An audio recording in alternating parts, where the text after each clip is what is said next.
Oh, man, am I tired. What's going on, FishAholics? Long time no see.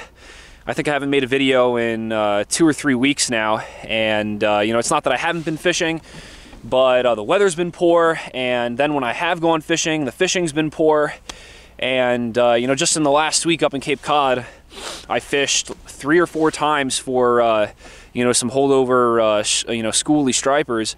And I had one striper on that was around 10, maybe 15 inches that got off, you know, at the end of my 3rd day, you know, trying to hunt for some schoolies. And right now I'm actually in Connecticut because I just left, you know, my apartment in Cape Cod. I finished my internship at On the Water magazine, and I'm working my way back towards New Jersey. And I figured, you know what, I might as well stop off in Connecticut and you know, do some tidal river fishing for, you know, some holdover stripers. And right now I'm kind of just going along, you know, trying to mark some fish. It's not too bad out here actually. You know, earlier in the day it was you know, around 50, 60 degrees. Right now it's, you know, a little past 12 a.m. and it's, you know, about 40 degrees. And once I'm done fishing here, hopefully I catch some fish, I'm gonna actually head back to New Jersey, and then I'm gonna be in Jersey for like 2 days, and then I'm actually flying to Florida on Saturday, you know, for a week for spring break, which I'm super pumped about. And hopefully I can get down there and, you know, catch some, you know, some big largemouth, you know, definitely some snook. I really want to catch some snook, and then maybe some tarpon or sheep's head. And I want you guys to put in the comment section what you want to see me catch down in Florida. And yeah, most importantly, let's get to the fishing now and hopefully catch some stripers tonight. You know, let's see what happens, see if I can get lucky. Marking some good fish right here. Really good fish. 26, 25 feet down in about 33 feet of water.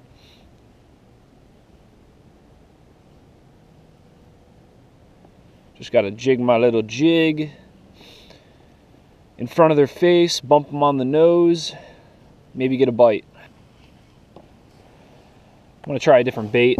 Maybe a Swimbait will work a little bit better because it'll give off some tail vibration or something. Just ran into this giant log here. I don't know if you guys can see it. It's like a whole tree that I just rammed with my kayak. And right underneath it, there's like a huge school of fish. So maybe, you know, it was destiny. Maybe that's a good thing. See if I can get my first striper here. Massive school of fish. Wow.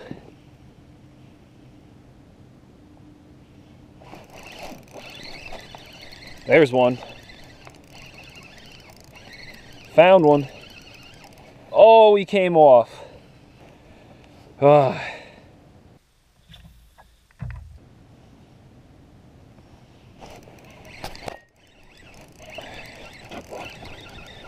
There he goes. Got one.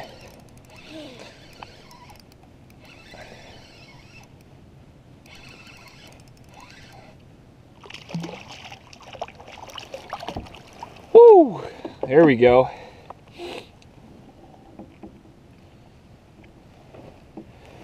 First little striper of the night. Not a bad little guy. Better than nothing. Took me about an hour and a half to finally land my first fish. Healthy little guy, probably about maybe 13 inches or so. Alright, well, I finally broke the ice. Of course, the old reliable, this little Kietech did the trick.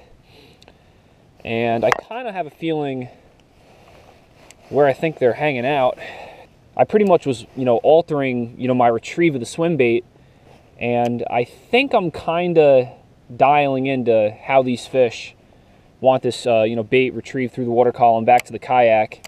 Hopefully that'll help me, you know, start catching fish with a little bit more consistency, and not one fish every, you know, hour and a half. The best way to retrieve it, especially at night, is, you know, slowly, but make sure that you're swimming it so that paddle tail is swimming and, you know, sending off the most vibrations, because that's, you know, how the stripers are going to feel it moving through the water column, and, you know, they're going to be able to find it and, you know, eventually eat it. Kind of sucks, but it's, you know, the school that I was working, you know, moved off and just like vanished.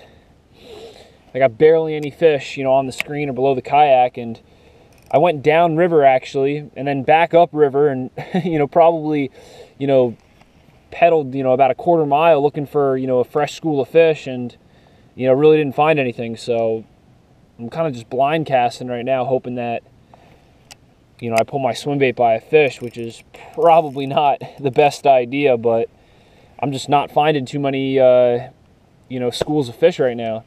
Just found a really, really big school of fish. I was fishing up in 35 feet of water. There he is. Now I'm out in 40 feet of water, and I'm hooked up. Probably another little guy. One of the whole reasons I decided to come out here at night is I thought I'd have a chance at some bigger size stripers.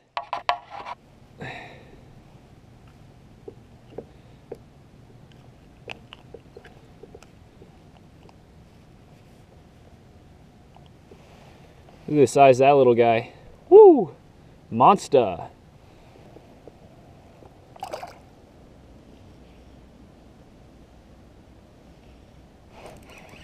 Oh, there he is. This one might be a little bigger.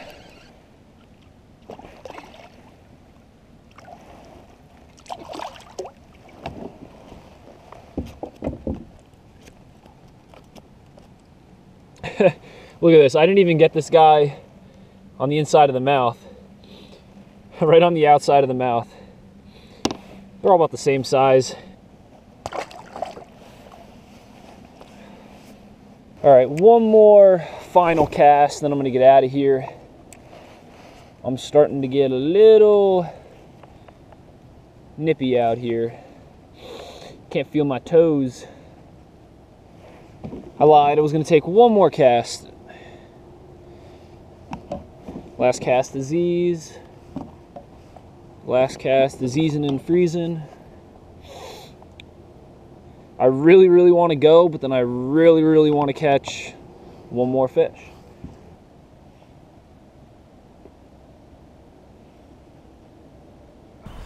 All right, guys, we made it home, and I left the water at around, I don't know, like quarter after 5 a.m. or so, and right now it's a little after 8 a.m. and I'm back here in New Jersey at my house.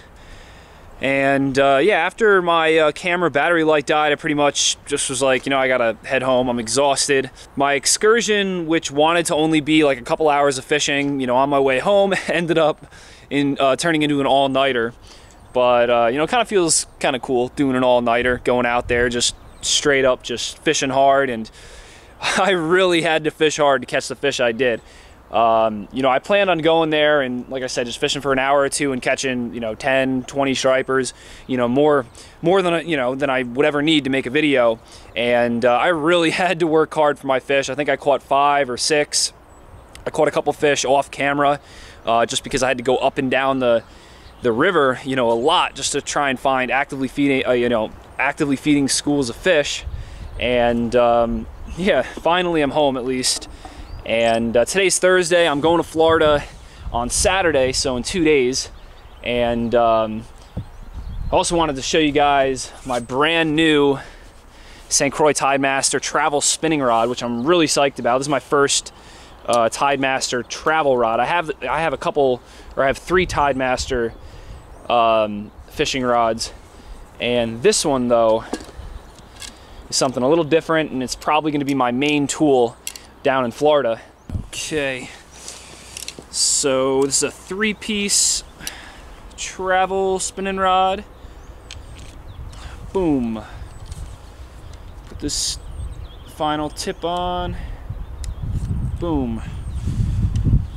All right, well, immediately I could already tell it has some pretty good backbone to it, and I got the 7'6" medium power fast action 3/8 to 3/4 ounce lure weight. And knowing me, I'm probably gonna go over the 3/4 ounce and probably cast like 1 ounce to, you know, 1 1/4. And you know, I'm probably gonna use it a lot, you know, a lot in the intercoastal areas and inshore fishing for snook and you know sheep's head, and maybe even take it for, you know, in freshwater and try and catch some, you know, big largemouth with it or something. But yeah, it's a sweet rod. Pretty sweet rod right here. Yeah, I'll put all the information about this fishing rod down in the description below.